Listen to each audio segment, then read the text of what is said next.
My people, it has happened again. You won't believe it. The former governor of Kogi State, Yahaya Bello, has absconded. He was so terrified by his laundering actions that he fled into hiding. Right now, a lot of forces, including soldiers and police, are on the hunt for him. My people, this is getting interesting. But before we continue, welcome back to Laju Pork TV show. We are here again to give you the very best gist in town. So if you're joining us for the very first time, kindly like, comment and share this video across all social media platforms, and don't forget to click on the notification icon to get notified of our next video. We will be back shortly. Welcome back to Laju TV show. The whole of crime scene is happening in the street again. the center of political news, celebrity gossip, religious gossip, and happiness in the society. Join us, the voice of Africa. Welcome back, my people. Let me tell you, the drama surrounding Yahaya Bello, the former governor of Kogi State, has left everyone completely stunned. Can you believe that this man, who is facing charges for laundering a staggering 80 billion naira, has just vanished into the thin air? It's like something straight out of a thriller movie. Court are calling for his appearance. The EFFC is on his trail, but Bello is nowhere to be found. People were actually shocked when they heard that he might have fled the country altogether.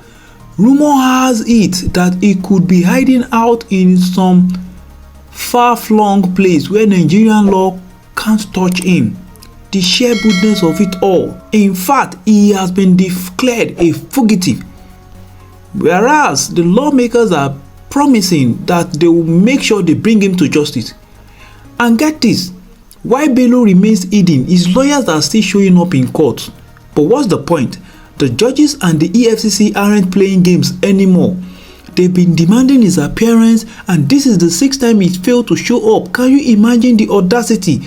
It is unbelievable that a man facing such serious charges could just disappear like that. The situation has everyone on edge, wondering what on earth will happen next. Will the law finally catch up with him? Or is this going to be another case where a powerful figure slips through the cracks? This is a saga that's far from over, and the suspense is driving everyone weird. How could someone pull off such a dramatic escape? We are all waiting with bated breath to see how this unfolds. So therefore, let's watch this video to get more details about this shocking news. We'll be right back shortly. The White Lion may have run out of options to evade the law. The Court of Appeal in Abuja has directed former Kogi State Governor Yahaya Bello to present himself for arraignment, halting his attempts to evade trial. Justice Ken Amadi has upheld the Economic and Financial Crimes Commission's EFFC appeal against the lower court's decision that shielded Bello from criminal trial.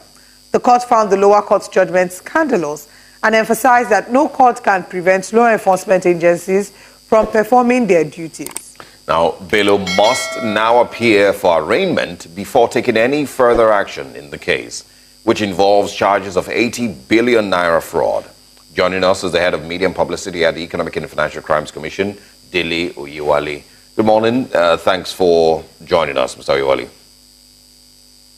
Good morning, and thank you for having me on the program. Yeah. We heard, dancing and singing and celebration all around the EFCC's office the whole of yesterday after this news broke. But, tell us what, your reaction is to the appeal court ruling. We have always been saying that the commission is focused. We are professional, and we are sensitive to the provisions of the rule of law. You are right to say that there is rejoicing, in respect of the fact that our position is vindicated by the court. The Court of Appeal, about 2 days ago, held that Yahaya Bello should present himself for arraignment. And that is what we have been saying. We have taken the matter to court before Justice Mekan Wite of the Federal High Court, Abuja. So it is just a vindication of the position of the EFCC that Yahaya Bello must be brought to trial. So what the Court of Appeal has said is just to amplify the position of the Commission and also to establish the fact that we are focused concerning his matter. It's not that we are just lying low and we are doing nothing. We are relying on the appropriate provision of the law, to bring him to justice. And that is what is playing out now. Also to talk about, in a way, I think the Nigerians subconsciously expect this to be another of those cases that they probably don't see the end to. Former governor snubbing the court, he snubbed 6 court sessions. Yes, he's been scheduled for arraignment, but the fact that he could last this long, having snubbed 6 court sessions.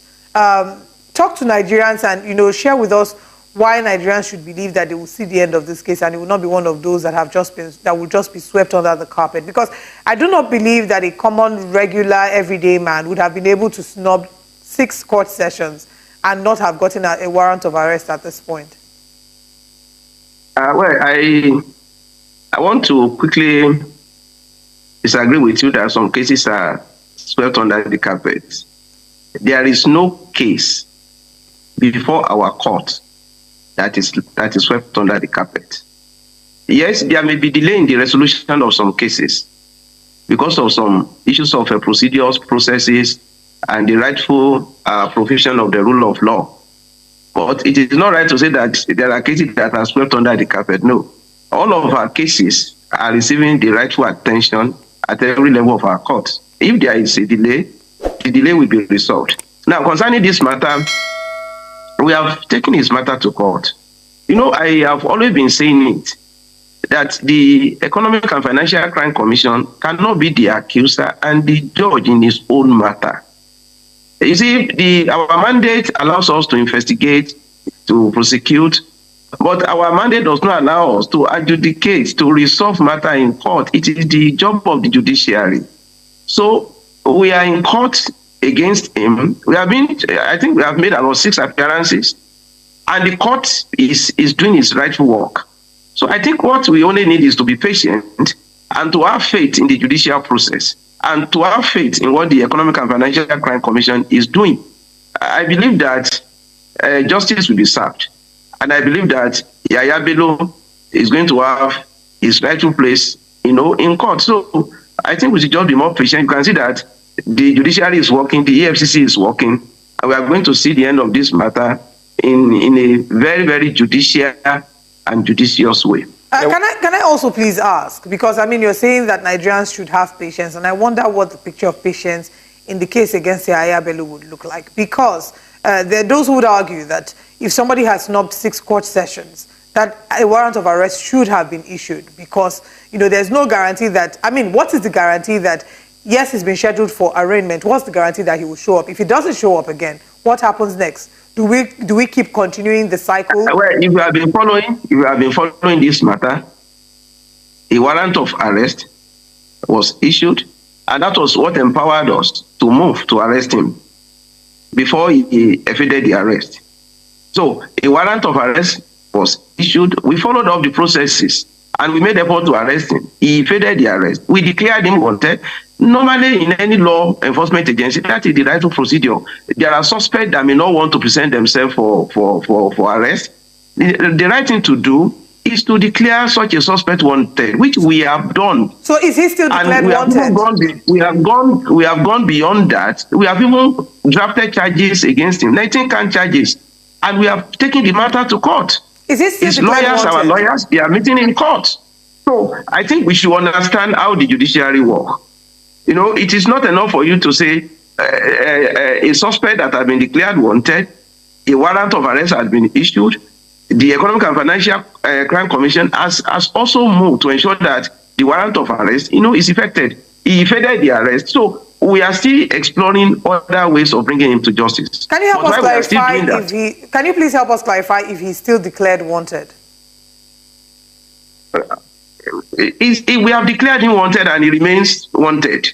When you declare a suspect wanted, what it means is that every law enforcement agency has a responsibility of bringing him to justice, of arresting him. As it is now, Yahaya Bello cannot come into the open. As it is now, Yahaya Bello cannot make himself available anywhere because he has become a fugitive. You understand? Because he has been declared wanted. You know, and we all know the instrumentality of the law. When a suspect is declared wanted, anywhere he's cited, he will be arrested. So what you're saying is that he's currently in hiding without... Definitely. He's hiding. He has gone underground. He's hiding. Yeah, he doesn't have any police, oddly, any security details attached to him currently? It's not for me to know that. How will I know somebody that is in hiding? Okay. I would like to ask also, you know, what other law enforcement agents you might be working hand in hand with to ensure that this matter is settled once and for all? Because, like you're saying, every law enforcement agency, both local and international law enforcement agency, they are involved. And at the appropriate time when he's arrested, the public will be made to know. All right. Why I'm asking, or why I was asking what law enforcement agencies we're working with, is because there have been times when we hear about certain situations that law enforcement agencies would say that they can dig out and fish out anybody if they wanted to in 24 hours. So there are those who are wondering if the law enforcement agents, other law enforcement agents like the police, maybe the DSS, have done adequate digging and are truly not able to find where he is. You see, let me tell you the way this kind of situation works.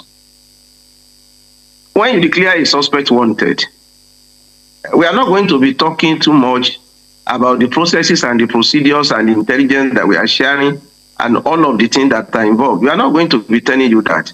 The essential thing is to ensure that he's brought to justice.